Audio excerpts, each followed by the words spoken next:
ఇంత గొప్ప నటి కదా, ఎంతమంది అభిమానులు మనసు కోరుకున్నదండి. అయితే మాత్రం రావణ బలం ఉంటుందా? చేట నిత్య నిరంతర స్మరణ అలా చేస్తున్నారు. అది సాధన. ఇప్పుడు తృతీయ స్కంధం దగ్గర నుంచి సర్గ, విసర్గ, స్థానం, పోషణం, మూతయ, మన్వంతర, ఈశానతథ, నిరోధ, ముక్తి, ఆశ్రయం, 10 స్కంధాలు. 1-2 తీసేస్తే ఈ 10కి 10 లక్షణాలు. ఇప్పుడు తృతీయ స్కంధాన్ని ఆరంభించుకుంటున్నా. ఈ స్కంధానికి లక్షణము సర్గ అనేటటువంటిది. ఇక శుభయోగీంద్రుడు 2 రకాల మోక్ష మార్గాలని వినిపించాడు. ముక్తి పథములు. పథము అంటే ఏమిటి? దారి. పథము ఇంగ్లీష్లో ఏమంటారు? ఈ పథమే పాత్ అయింది. PATH పాత్, పథ. సంస్కృతం దేవభాష. ఎవరు సంస్కృతాన్ని అధ్యయనం చేస్తారో వారు మహాభాగ్యవంతులు. మానవ జన్మ ఎత్తినందుకు ఎంత ఆనందాన్ని అనుభవించాలో అంత ఆనందం అనుభవిస్తారు. ఇలాంటి ఉద్గ్రంథ పఠనం శబ్దం యొక్క స్వరూపం తెలుస్తుంది, మంత్రార్థం తెలుస్తుంది. తెలిసే కొద్ది ఆనందం. తెలివిలో ఆనందం అంటే ఎప్పుడు కూడా తెలివిలోనే, తెలియకపోవటం దుఃఖం. తెలియటం ఉన్నదే జ్ఞానం. జ్ఞానానందమయం దేవం నిర్మల స్ఫటికాకృతి. జ్ఞానం ఆనందమయం. జ్ఞానంలోనే ఆనందం. అజ్ఞానం ఏడుస్తున్నామంటే అజ్ఞానం ఉందనే వేరే చెప్పాలా? అందువల్ల 2 రకాలైనటువంటి ముక్తి మార్గాలు ఉన్నాయని బోధించాడు శ్రీశుకుల వారు. ఒకటి సద్యోముక్తి, రెండవది క్రమముక్తి. ఈ 2 మాటలు వివరించుకుని తృతీయ స్కంధంలోకి జంపు చేసేద్దాం. జంపు జిల్లాలు ఉన్నారు.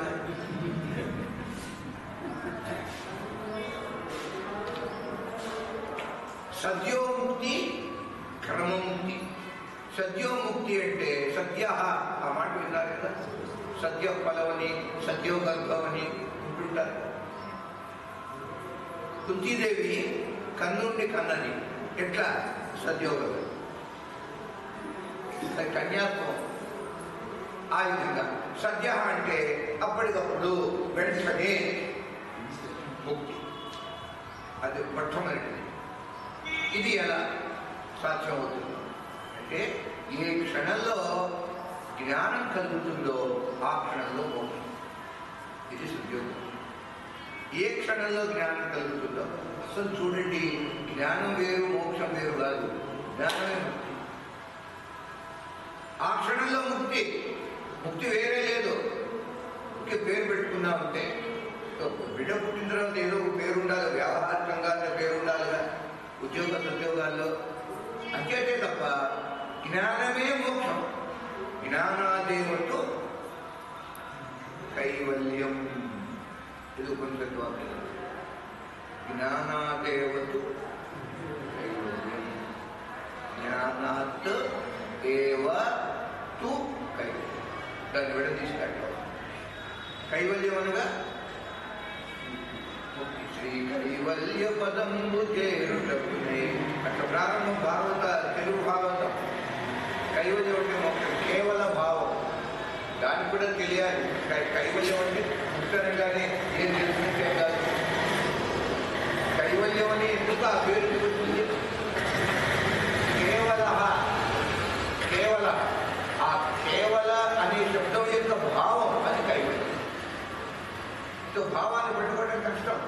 అది దృశ్యంగా ముఖ్యమైతే చూస్తాం కళ్ళతో. ఇంకేనండి, ముఖంలో ఎందరో వ్యక్తులు ఉన్నారు, ఎన్నో వస్తువులు ఉన్నాయి. ఇప్పుడు ఏమన్నా ఉందేమో చెప్పండి సృష్టిలో, చెప్పండి. ఇప్పటి ఏమీ లేదు. వ్యక్తులు, ఒక వ్యక్తి మీద కానీ ఒక వస్తువు మీద కానీ మనకి అభిమానం, ప్రేమ అది కలగాలి అంటే ఎట్లా కలుగుతుంది? ఇప్పటికీ కొందరంటే కొన్ని వస్తువులంటే మనకి ప్రేమలు ఇప్పటికీ ఉన్నాయిగా, అవి ఎలా కలిగినాయి? కలిగించున్నాగా. ఎలా కలుగుతుంది అంటే చూస్తే కలుగుతుంది. వ్యక్తిని చూస్తే, ఆ వస్తువుని చూస్తే నాకు బాగా నచ్చింది, అది నేను పొందాను. చూపు వల్ల ఈ అనురాగం కలుగుతుందండి. నాకు నచ్చింది అంటాడు, అది ఏం నచ్చిందిరా? పక్కవాడు అంటాడు, నీకేం తెలుసురా? నాకు అడగతో చూడు అంటే ఎవరి దృష్టి వారిది, ఎవరి పిచ్చి వారిది అన్నట్టు. పిచ్చి పిచ్చి పిచ్చి, రకరకాల పిచ్చి. అసలు ఏ పిచ్చి లేకపోతే అది అసలైన పిచ్చి. అలా ఉన్నాయి కదా లోకంలో. నా కంటితో చూడు అంటాడంటే మన దగ్గరలో పుట్టిరాలి. తాను మునిగింది, తాను వలచింది, అది కనుక ఏ వ్యక్తి మీదైనా ఏ వస్తువు మీదైనా మనకు ప్రేమ, ఆకర్షణ, భ్రాంతి కలగాలి అంటే ఈ కళ్ళు కారణం. కళ్ళతో చూసి నిర్ణయిస్తాం, లేదు వింటాం. రుక్మిణీదేవి శబ్దాన్ని విన్నది సత్సంగంలో పాల్గొని. కృష్ణుడిని ఆవిడ చూడ, చూపులు లేవండి. రుక్మిణీ కళ్యాణంలో చూపులు లేవు వరుడికి వధువుకి. మరి ఎలా రుక్మిణీదేవి ప్రేమించింది పరమాత్మని? చూడలేదుగా. ఆవిడేమో పుణ్య నగరంలో ఉంది, ఈయన గారు సముద్ర మధ్యంలో ఉన్నాడు ద్వారకలో. రాకపోకలు లేవు. విన్నది. సృష్టిలో అయితే వస్తువుల్ని, మనుషుల్ని కని మనం ప్రేమలు పెంచుకుంటాం. కానీ పరమాత్మ ఎందుకు ప్రేమ కలగాలి అంటే ఆయన కనిపించేవాడు కాదు కదా. నీకు ఎట్లా ప్రేమ కలుగుతుంది?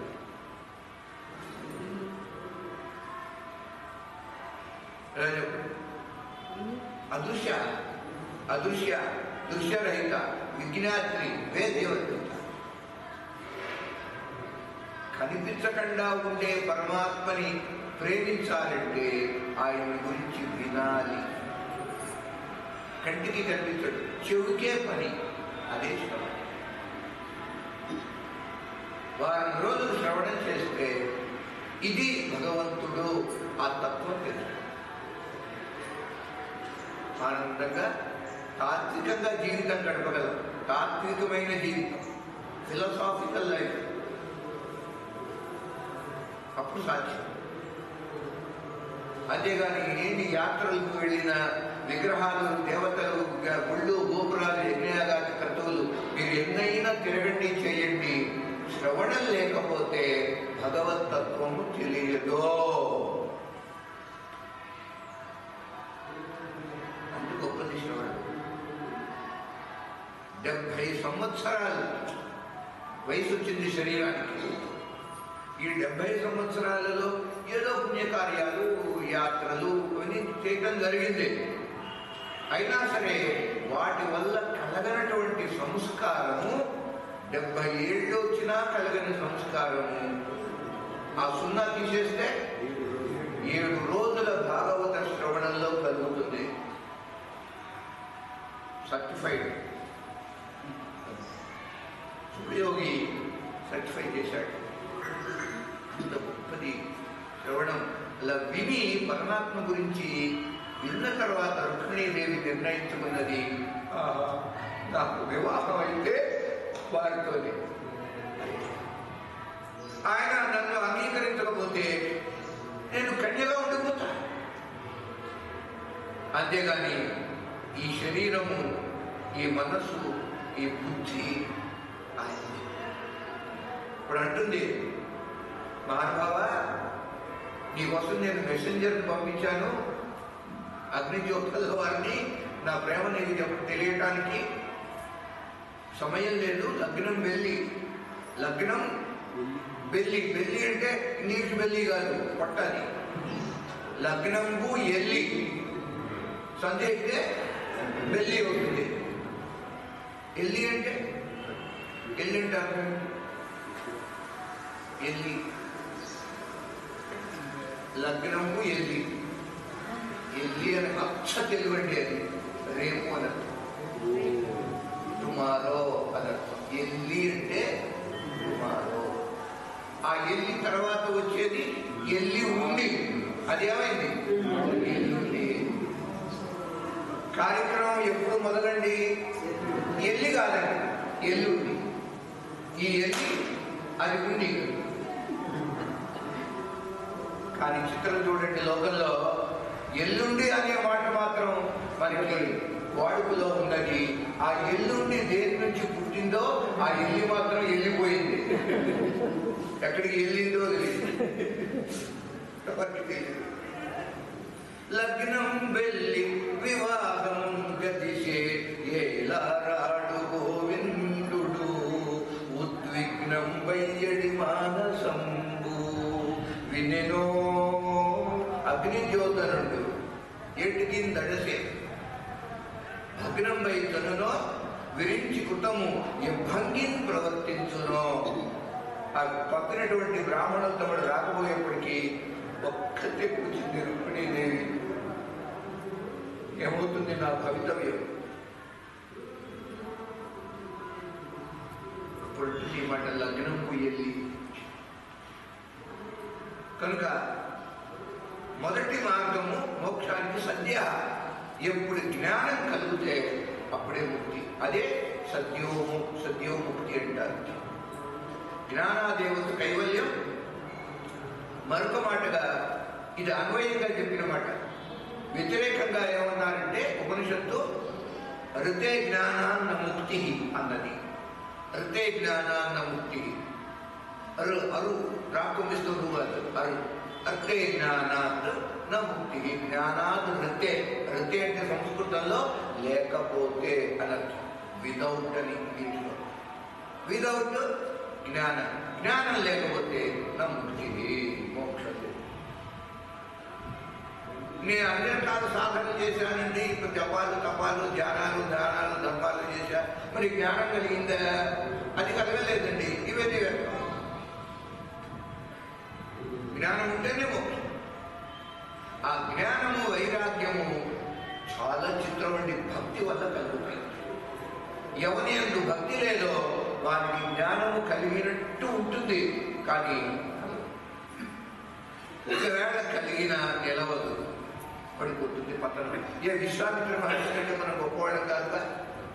ఆయన తపస్సు ఎన్నిసార్లు భంగం అయిపోయింది. 10,000 దివ్య సంవత్సరాలు తపస్సు చేసి ఒకసారి ఎవరితో వస్తుంది, అది తైతక్కలాడుతుంది. కొమ్మును తిరిగిన మగవారు కొమ్ము తగిలితే అయిపోయింది ఈయన తపస్సు. మళ్ళీ చచ్చినట్టు మళ్ళీ 10,000. కష్టం అండి, మనోజయం. అలా కాకుండా ఆ జ్ఞానం కలిగితేనే నీకు ముక్తి. ఇది సద్య. ఎప్పుడు కలిగితే అప్పుడండి. అయితే చూడండి, పంచముల యొక్క వాటి పూర్వంలో మనకి పల్లెటూళ్ళలో ఉండేవాడి దూరంగా పాపం వాళ్ళలో పెట్టేవాడు. అక్కడ ఉండేవాడు. లేదు, వేశ్యావాటిక. వేశ్యావాటికలో ఉన్న సమయంలో వీడి జ్ఞానం కలిగింది. అక్కడే మోక్షం. అయ్యో వేశ్యావాటిక కదా ఇది. అంటే మోక్షానికి స్పేస్తో సంబంధం లేదు, టైంతో సంబంధం లేదు. Beyond time and space. కాలానికి, ప్రాంతానికి, ప్రదేశానికి సంబంధం లేదు మోక్షం పొందడానికి. ఏ కాలంలో అయినా. దక్షిణాయనంలో ఓకే పొందొచ్చు, లోకల్లో భ్రాంతి. దక్షిణాయనంలో చనిపోయిన వాళ్ళేమో మళ్ళీ పుడతారు. ఉత్తరాయణంలో ప్రాణం వదిలితే వాళ్ళకి మోక్షం అందో కాదండి. ఉత్తరాయణంలో చనిపోయిన దుర్మార్గులు కోట్ల సంఖ్యలో ఉన్నారు. వాళ్ళందరికీ మోక్షాల అంత తేరగా ఉంది. మోక్షం అంటే మరొక బర్నింగ్ ఎగ్జాంపుల్, కంచి పరమాచార్యులు దక్షిణాయనంలో సిద్ధి పొందారు. ఫర్ యువర్ ఇన్ఫర్మేషన్, దక్షిణాయనంలో సిద్ధి పొందిన వారికి మోక్షం లేదా? ఎవరిని చెప్పమంటే లేదని, లేదన్న వాడికి ఉంటుందా? చూడండి, చేత కాలంతో సంబంధం లేదు మోక్షానికి. మరి గీతలో ఈ రెండు మార్గాలు అనాదిగా ఉన్నాయి. ఏమిటి? శుక్ల కృష్ణ గతి అని శ్లోకం ఉంది గీతలో.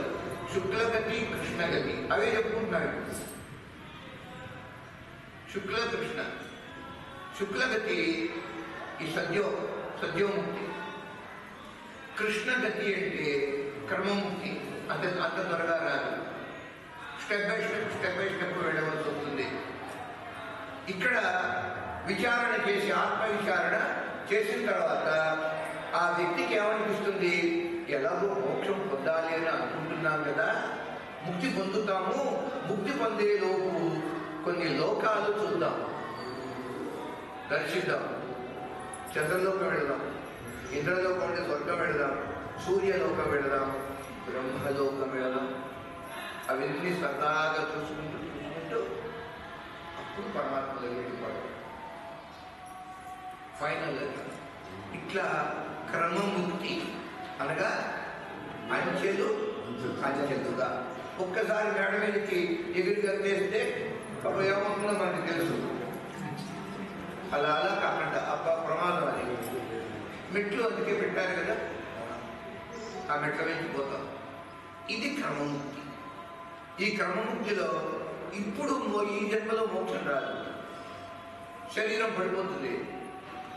కానీ ఈ జీవుడు నాడే ఇతర లోకాలకు వెళుతూ బ్రహ్మలోకాన్ని చేరి ఆ బ్రహ్మలోకంలో నిత్యము బ్రహ్మ విచారణ జరుగుతూ ఉంటుందండి. బ్రహ్మదేవుడు పెద్ద సభ, ఋషులు ఉంటారు, యోగులు ఉంటారు, మహాజ్ఞానులు ఉంటారు. వారందరూ కలిసి సత్సంగం జరుపుకుంటూ ఉంటారు. సత్ సంగ అంటే ఏమిటి? సత్సంగం. రెండు రకాల సత్సంగ శబ్దానికి అర్థం ఉన్నది. సతః సంగ, సత్సంగ. సత్ అంటే పరమాత్మ. భగవంతుని సన్నిధిలో కూర్చుంటే అది సత్సంగం. ఇప్పుడు జనాలు లేరు, లేకపోయినా సరే నేనొక్కడే ఉన్నా, నేనొక్కడే కూడా సత్సంగాన్ని నేను అనుభవించవచ్చు. ఏ విధంగా? నా మనోబుద్ధులు పరమాత్మ ఎందుకు ఉంటే అది సత్సంగం. సత్ అంటే పరమాత్మ. ఇదొక అర్థం. సతాం సజ్జనానాం సంగ సత్సంగ. సత్పురుషుల సాంగత్యం అది ఒక సత్సంగం. ఇప్పుడు సత్పురుషులు లేరు, మాకు సత్సంగం లేదా? ఉంది. ఎట్లా? నువ్వు ఒక్కడే ఉన్నావు, స్వామి అన్నిలో ఉండు, ఎవరు ఉండక్కల. ఏకాకి విజయశ్యామి కుమారి కట్టడం యథా అని భాగవతంలో ఏకాదశి స్కందంలో వస్తుంది. ఎవరితో నిమిత్తం లేదండి, ఆ స్థాయికి ఎదగాలి. ఇప్పుడు మహర్షులందరూ హిమాలయాలలో ఆ గుహల్లో ఎలా ఉండగలుగుతున్నారు? సింగిల్గా. అశ్వత్థామ ఇప్పటికీ ఉన్నాడని మన సనాతన ధర్మం చెప్తున్నారు. చిరంజీవి ఆయన. కొంతమంది దర్శనం కూడా అయింది. అంచేత సత్సంగం ఆ విధంగా ఒక స్టెప్ బై స్టెప్ చివరికి చివరికి అన్ని లోకాలు, ఫైనల్గా ఏ లోకం? బ్రహ్మలోకం. ఆ బ్రహ్మలోకంలో సత్సంగం జరుగుతుంటుంది, బ్రహ్మ విచారణ. ఆ బ్రహ్మ విచారణలో ఈ వ్యక్తి పాల్గొని ప్రళయ సమయం వస్తుంది. ఆ ప్రళయం వచ్చినప్పుడు బ్రహ్మతో కూడా ఈ వ్యక్తి పరమాత్మలో ఐక్యమైపోతాడు. ఆ తర్వాత పునః సృష్టి జరుగుతుంది, బ్రహ్మగారు పుడతారు, కానీ ఈ వ్యక్తికి పుట్టుకోలేదు. ఇంకా ఆ పరమాత్మలో ఉండిపోతాడు. బ్రహ్మగారు ఆధికారిక పురుషుడు, ఆయన పుట్టు వెళుతూ ఉంటాడు. మనకలాగా ఈ వ్యక్తి బ్రహ్మలోకంలో నుంచి ఇంకా ఒకే ఒక స్టెప్ పరమాత్మలో అయింది. నచ పునరావర్తతే ఉపనిషత్తు చెప్తున్నది, వానికి వెనక్కి తిరిగి రావటం అనేటటువంటిది మనలో ఉండదు. దీన్ని క్రమముక్తి అంటారు. ఏదైనా మంచిది. అంచెలంచెలు లేని మోక్షము చాలా కష్టమే భావిని. అయినను ఇష్టమేనని కోరి నిలచితిచిన ముని అంచెలు. ఇది క్రమం. ఈ 2 రకాల మోక్షాన్ని బోధించిన తర్వాత ఉపయోగించులు అంటున్నారు పరీక్షిత్ మహారాజా, తృతీయ స్కంధంలో ప్రధానంగా 2 కథలు ఉన్నాయి. ఒకటి క్రియాశక్తి ప్రధానంగా వరాహావతారం, క్రియాశక్తి, అది గుర్తుపెట్టుకోవాలి. రెండవది జ్ఞానశక్తి ప్రధానంగా కపిలావతారం. ఈ 2 ప్రధానం.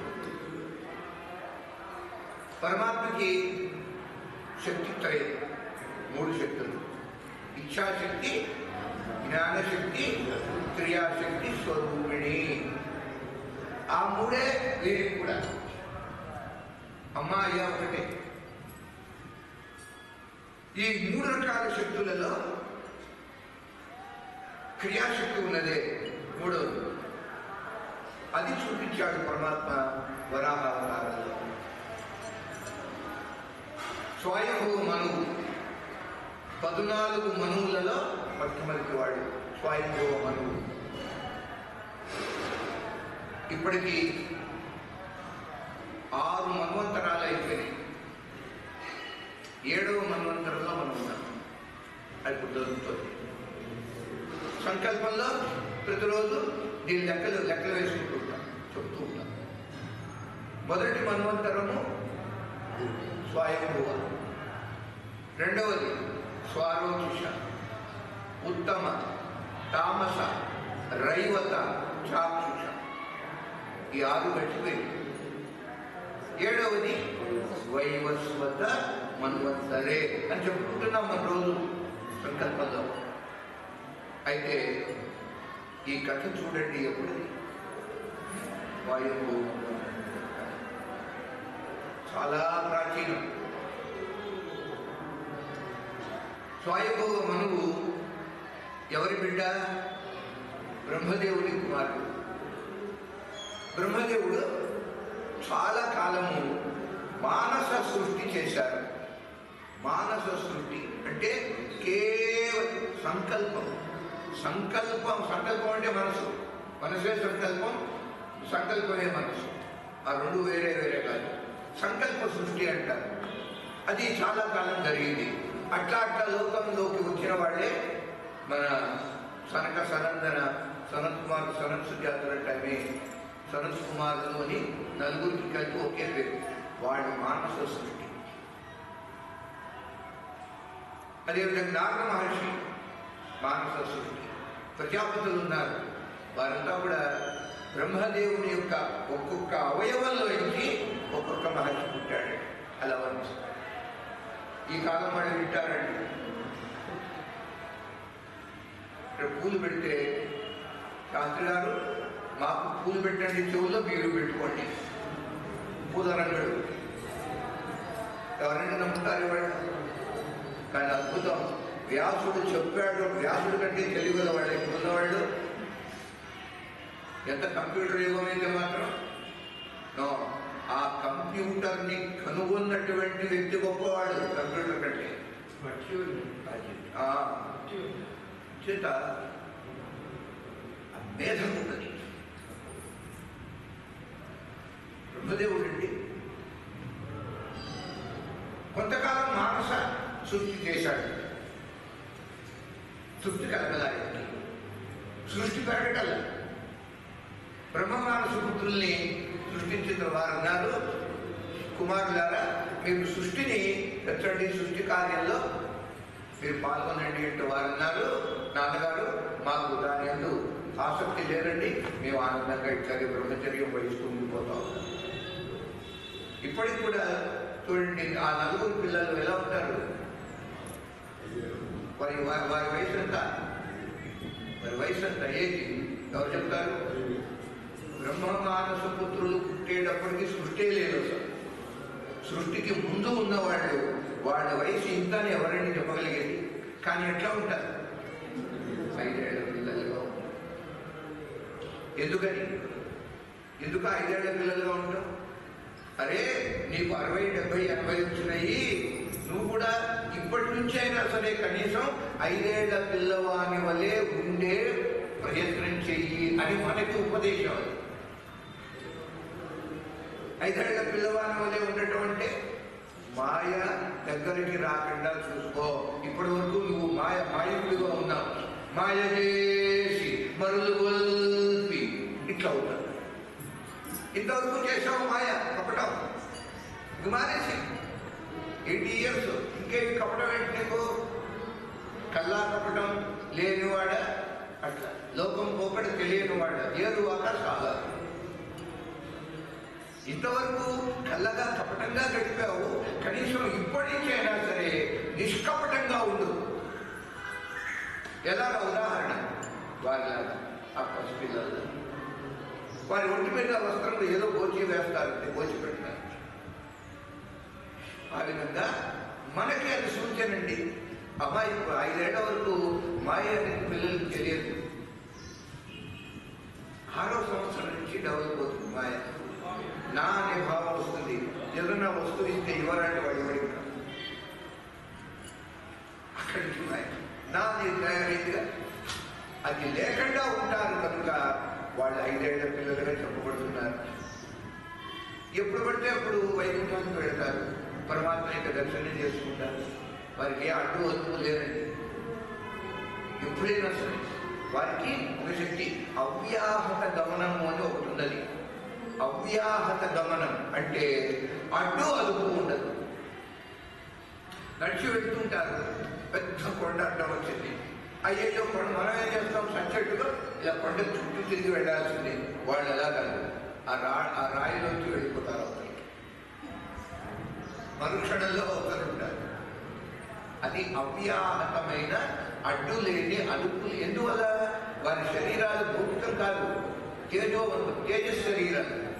ఆ తేజస్సు ఎక్స్రే కంటే పవర్ఫుల్. అది బీటా రేసు, గామా రేసు అంటారే, వాటి కంటే కూడా పవర్ఫుల్ వారి శరీరాలు. అందువల్ల అలా వర్ణిస్తారు. ఇప్పుడు క్రియాశక్తి ప్రధానం. బ్రహ్మదేవుడు అలా కూర్చొని ఈ కుడివైపు నుంచి మను అనేవాడు పుట్టాడు. బ్రహ్మదేవుని యొక్క కుడి భాగం, దక్షిణ భాగంలో నుంచి ఎవరు పుట్టారు? మనువు. ఆ మనువే స్వయంభవ మనువు. ఎడమ వైపు నుంచి శతరూప అన్న స్త్రీ పుట్టింది. ఈ మను పురుష స్వరూపం అయితే ఈ శతరూప ప్రకృతి స్వరూపం. ప్రకృతి పురుష, ఈ ఇద్దరు ఉంటేనే సృష్టి. అందువల్ల మనువు యొక్క సంతానమే మనమంతా. అంచేత మనకి ఏం పేరు? మానవ అని పేరు. మనోహ అపత్యం కుమాన మానవ. ఆ మానవ శబ్దానికి వ్యుత్పత్తి అది. మనువు యొక్క సంతానం. ఇప్పుడు మనువు అని పాత్ర కదండి, క్యారెక్టర్. ఆ మనువు అంటే ఎవరు? మన మనసే మనువు. మనయేవ మనువు, మనసే అంత ఇంటర్ లింకింగ్ అనమాట. ఇంటర్వెన్షన్ అంటారే. స్తంభాల ముందు పిల్లర్స్ పోతపోస్తారు, ఆ తర్వాత ఈ బీమ్స్ ఉంటాయి, బీమ్కి పిల్లర్కి లింక్ అంటే భవనం ఇలా నిలబడగలుగుతుంది. ఇంటర్వెన్షన్ అంటారు. అలా తెలుసుకోవాలి. ఇద్దరు పుట్టారు, పురుషుడు ప్రకృతి. ఈయన గారి పేరు మను. ఏ మనువు? స్వయంభూ అంటే అర్థం ఏంటి? స్వయమేవ భవతి ఇది స్వయంభూ. తనంతట తాను ఉన్నటువంటి వాడు. కొన్ని శైవ క్షేత్రాలలో అయ్యా ఈ లింగం అంటే స్వయంభూలింగం అని అంటుంటారు. ఇప్పుడు అది ఎంత పైత్యం పెరిగింది అంటే వాడు స్వయంభూ అంటే ఓన్లే స్వయంభూ కావాలి. ఎక్కువ కానీ చాలా తక్కువ సంఖ్యలో ఉన్నాయి స్వయంభూలింగాలు. ఆ విధంగా స్వయంభువ మనువు, శతరూప. వీరిద్దరూ దంపతులయ్యారు. పరీక్ష మహారాజు అన్నాడు, అదేంటి స్వామి, ఒక బ్రహ్మదేవుడి నుంచి వచ్చిన వాళ్ళు కదా వీళ్ళు, దంపతులు ఎట్లా అయ్యారు అని ప్రశ్నిస్తే, అంతకుముందు ఆడ మగ లేదు కదరా, మరి ఉన్నారా? అంతకుముందు స్త్రీలు లేరు, పురుషులు లేరు. ప్రథమ పురుష ప్రథమా స్త్రీ కనుక వార్ధం. అంతకుముందు లేరుగా, వారి వరుసలు ఉండవు. అక్కడి నుంచి వారి సంతానం కలిగింది మానవ. ఇంగ్లీష్లో మ్యాన్ అంటారు, మను శబ్దమే మ్యాన్ అండి. మానవ శబ్దమే ఆంగ్లంలో. వారిద్దరిని చూసి బ్రహ్మదేవుడు అన్నాడు, మీరు సృష్టి కార్యం నిర్వహించండి, సంతానాన్ని కనండి అని. దాంపత్య ధర్మం అది. పరమాత్మ కూడా సంతతి కంట ఉంటే చాలా ఇష్టం. ఎందుకని సృష్టి అలా అలా పెరుగుతూ రావాలి. వంశాలు నిలవాలంటారే, కొన్ని వంశాలు నిలవకుండా లోకంలో పోతూ ఉంటాయి. దానికి పాపం కారణం. పాపాలు ఎక్కువైతే వంశం నిలబడదు, కట్టయిపోతుంది. అక్కడ ప్రాగ్వంశో వంశవర్ధన నామాలు లేవు విష్ణు సహస్రనామాల్లో. ప్రాగ్వంశ మంచి గొప్ప. ఏమిటి తాత్పర్యం చెప్పండి. ఇప్పుడు ఎంత విష్ణు సహస్రనామాల యొక్క తాత్పర్యం తెలిస్తే వేదాంతం అంతా తెలుసుకుంటుంది. మీరంతా వేదాంత శాస్త్రంలో నిష్ణాతులైపోతారు. 4-5 సార్లు భాగవత ప్రవచనాలు వింటే ఈ వేదిక మీద వ్యాసపీఠం మీద కూర్చుని మీరు చెప్పగలరు. శ్రద్ధగా విన్నారు. మంచి శ్రోత మంచి వక్త అవుతాడు. శ్రోత కానివాడు వక్త కాలేడు. ప్రాగ్వంశ వంశవర్ధన, ఈ 2 నామాల జపం చేస్తే వంశం నిలుస్తుంది. కట్ కాకుండా. ప్రాక్ అంటే అర్థం ముందు అని, ముందు, బిఫోర్ అని. వంశం అంటే సృష్టికి ప్రాక్ ఉన్నవాడు. వంశ ప్రాక్, ఈ సృష్టికి ముందు ఉన్నాడు కనుక పరమాత్మకి ప్రాగ్వంశ అంటే. వారిని తలుచుకుంటే ఈ వంశం అయిపోతుంది. 2వ నామం క్లియర్గా ఉంది, వంశవర్ధన. వంశాన్ని వర్ధిల్లేటట్టు చేసేవాడు. ఇలా ఏ ప్రయోజనాన్ని మనం కోరతామో తత్సంబంధమైన ఆ నామాన్ని జపం చేస్తే ఆ ప్రయోజనం చేకూరుతుంది. ఆ విధంగా ఇద్దరు ఎప్పుడైతే సంతానం కనమని అన్నారో, మను అన్నాడు, నాన్నగారు మేము సంతతి కంటాము, కానీ ఈ కన్నవాళ్ళు ఎక్కడ ఉంటారు అని ప్రశ్న వేశారు. ఏమిట్రా ఎక్కడ ఉండటం, భూమి ఉంది కదా అంటారు. ఎక్కడుంది భూమి? బుర్రగొక్కున్నాడు బ్రహ్మదేవుడు. అయ్యో బ్రహ్మయ్య, అన్యాయం చేశావు. భూమి లేదు. ఏమైంది? ఒకానొక దుర్మార్గుడు భూమిని అపహరించి, నీళ్ల మీద తేలుతూ ఉండవలసినటువంటి భూమిని అపహరించి దాచిపెట్టాడు. ఎక్కడ దాచిపెట్టాడు? పాతాళ లోకానికి పైన ఒక లోకం, రసాతలంలో దాచిపెట్టాడు. ఏం దాచాడు? భూమిని దాచిపెడితే ఇంకా ఈ సంతానం కంటే వాళ్ళు ఎక్కడ ఉంటారు? అలా భూమిని అపహరించింది ఎవరు? ఒక రాక్షస. వాడి వల్ల అలాగే ఉంటాయిగా. మరి ఆనాటికి ఈనాటికి ఏదైనా ఎవడైనా అపహరిస్తే సహా రాక్షస. వాడే రాక్షస, వాడే దైత్య, వాడే దానవ, వాడే అసుర. 4 పేర్లు, స్వభావం ఒకటే. ఎదురు పని చేశాడు. అందుకే ఈ వరాహవతారం పుట్టింది. అద్భుతం అండి. కానీ ఇది వింటుంటే అన్ని డౌట్స్ వస్తాయి. మరి నమ్మలేదు, నమ్మశక్యం కాదు. ఎందుకని? ఇంకో మాట అన్నాడు వ్యాసుల వారు. అంటాడు, ఈ హిరణ్యాక్షుడు ఉన్నాడే, వీడు ఈ భూమిని ఎలా ఎత్తుకెళ్ళాడంటే, మన ఇళ్లలో చేపలు ఉంటాయి, చేపలు చుట్టేస్తాగా, చేపలాగా చుట్టి సంకలో పెట్టుకుని పోయాట ఈ హిరణ్యాక్షుడు భూమిని. ఈ కథ చెప్తుంటే ఈ కంప్యూటర్ సైన్స్ వాళ్ళు వింటారా? చెప్పండి. పాపం మీరు కాబట్టి కొంచెం శ్రద్ధగా ఏం చెప్పినా వింటున్నారు. ఈ చతుస్సాగర పర్యంతం అనుకుంటుంది. వాళ్ళకి వింటారండి, పిచ్చి పిచ్చి కథలు అనిపిస్తాయి కదా మరి. ఇప్పుడు ఇంకా ఆశ్చర్యం ఒకటి, ఇక ముందు వాడు ఎలా పట్టిపోయాడు? ఎందుకు పట్టిపోయాడు అంటే వాడి పేరేమని చెప్పండి? హిరణ్యాక్షుడు. అక్షి అంటే కన్ను. వాడికి కన్ను ఏమిటి? హిరణ్యమే కన్ను, బంగారమే. వాడి కంటికి బంగారం తప్ప ఏది కనిపించదు. అలాంటి వాడు పురాణ కాలంలో వాడు అక్కడే. ఇవాళ లక్షల సంఖ్యలో, కోట్ల సంఖ్యలో ఉన్నారు. ఈ 700 కోట్ల జనాభాలో ఎంతమంది హిరణ్యాక్షులు ఉన్నారు? వాడి కంటికి సంపద, అక్కడ బంగారం అంటే సంపద, ప్రాపర్టీ, సంపద తప్ప ఏది కనిపించదు.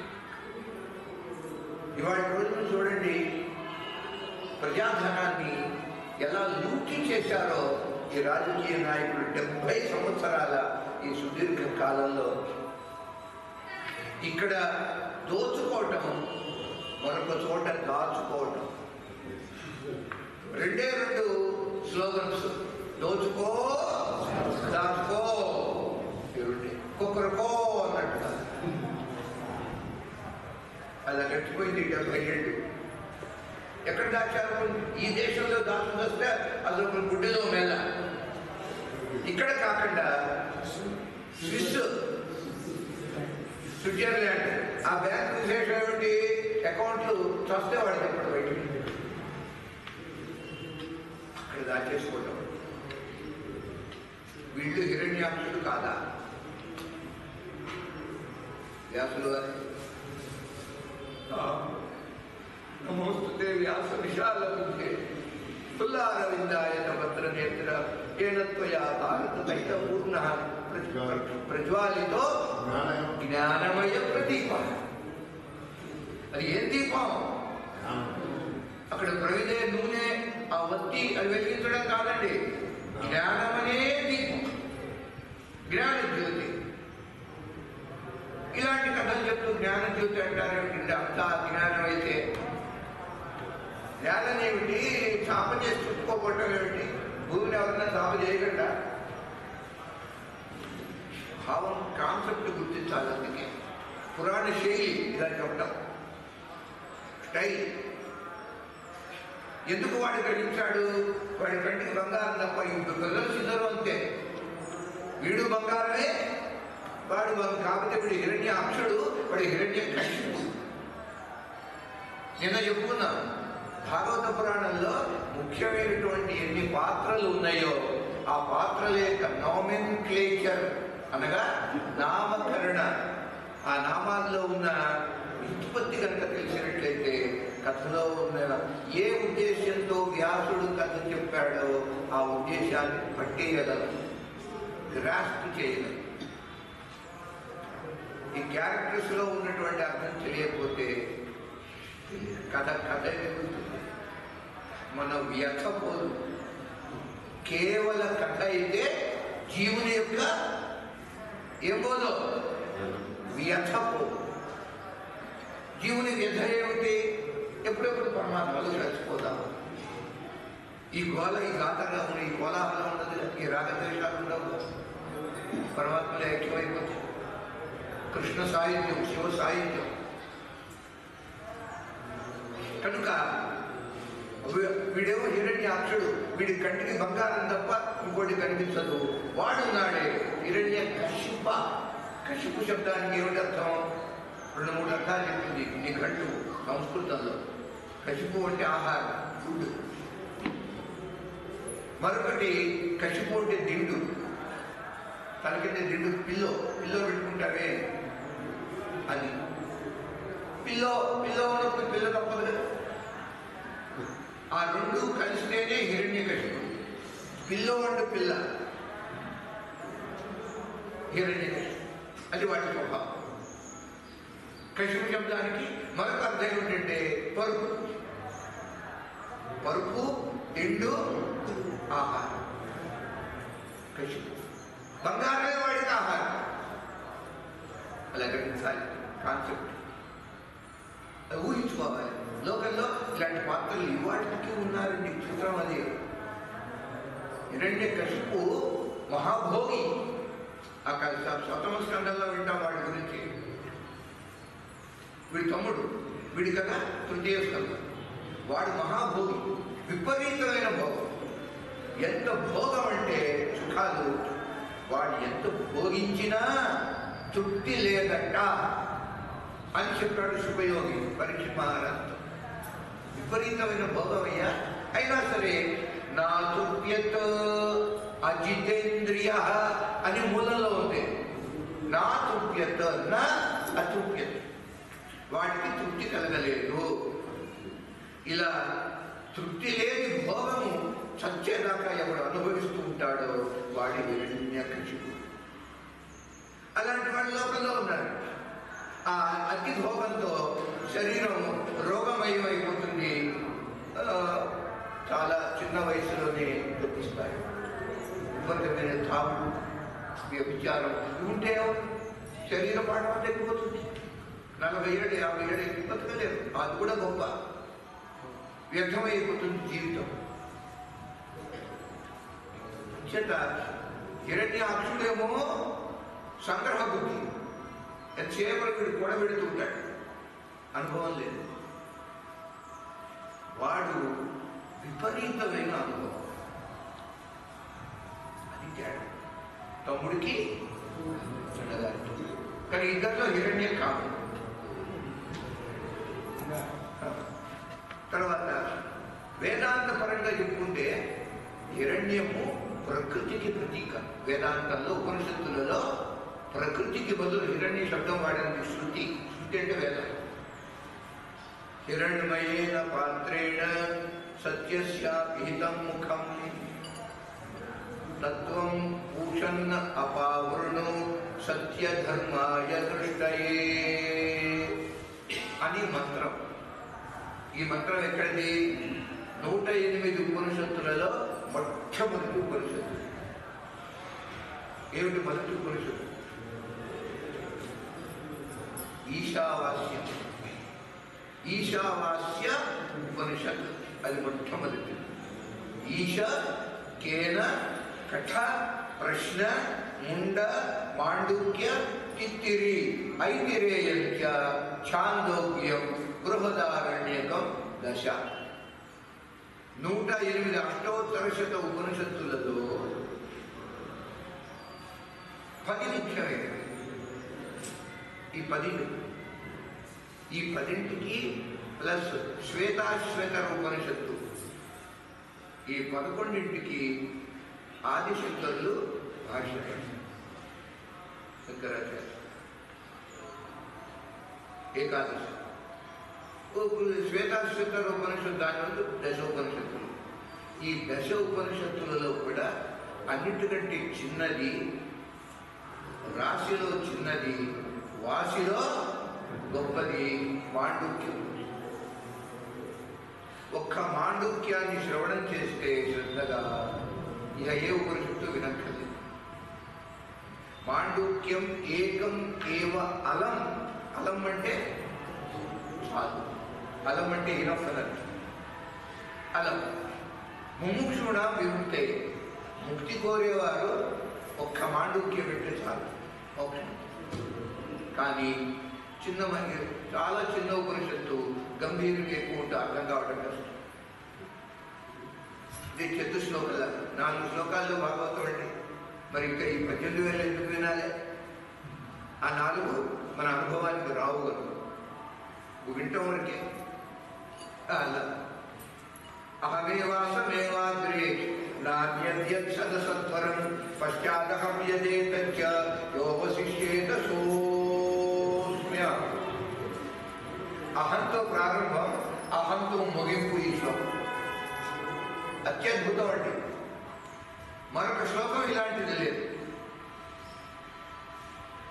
అహంతో ప్రారంభమయ్యి అహంతో ముగింపు, మధ్యలో ఒక అహం. అంటే ఆదిలో నేనే, అహం అంటే నేను కదా, సృష్టికి ఆదిలో నేనే, మధ్యలోనూ నేనే, అంతంలో కూడా మిగిలేది అది. ఆ శ్లోకానికి తాత్పర్యం. ఎందుకంటే వేదాంతం సారమే ఉంది. ఇంకా సృష్టికి ముందు నేను, సృష్టిగా ఉన్నది నేను. ఇది కనుమరుగైతే మిగిలేదు. అంచేత ఆది మధ్య అంతము లేని అప్పుడు గజేంద్రుడల్లా ప్రార్థిస్తాడు. మనం ఆ పద్యంలో చూసినట్టయితే లావు అది ఎవరి చేజెండు జగము ఎవరి లోపల నుండి లీనమై ఎవరి ఎందు దిందు, అది అంశ తెలుగు పదం. ఇప్పుడు ఇవాళ ప్రయోగం ఎల్లిలాగా, ఎల్లి ఎట్లయితే వెళ్ళిపోయిందో ఈ దిందు కూడా అంతే. బిందుట ఎవరంటారు? బిందు అంటే ఎవరికి తెలుస్తుంది? బిందు అంటే తెలుసు. అమ్మాయి పేరు బిందు. బిందు తెలియదు. బిందుట అంటే నశించుకోవడం, మెర్జ్ అయిపోవడం, మెర్జింగ్ అంటారు. విలయం చెందటం, అదే అర్థం. ఎవరి ఎందు బిందు, పరమేశ్వరుడు ఎవ్వడు, మూల కారణం ఎవ్వడు, అనాది మధ్య లేడు. అదే ఈ శ్లోకం చెప్పేది. అనాది అంటే నా ఆది, నా మధ్య, నా లయం.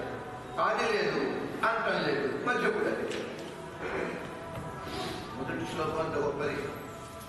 అహమేవ ఆసమేవ అగ్రే నా అన్యద్ సత్పరం పశ్చాదహం యదేతత్య యో అవశిష్యేత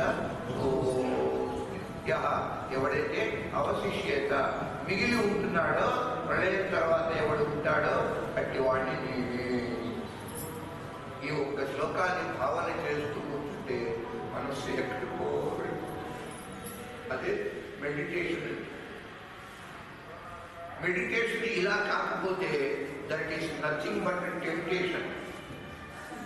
ఉన్న టెంప్టేషన్ కాదా? ఇలా మెడిటేషన్ ద్వారా టెంప్టేషన్ పెంచుకోవటం. ఇంకా 20 నుండి అత్యంతలో స్వప్నం చూపిస్తారు. వచ్చేయండి మీకు నేను చూపించేస్తాను. ఏం చూపించేది?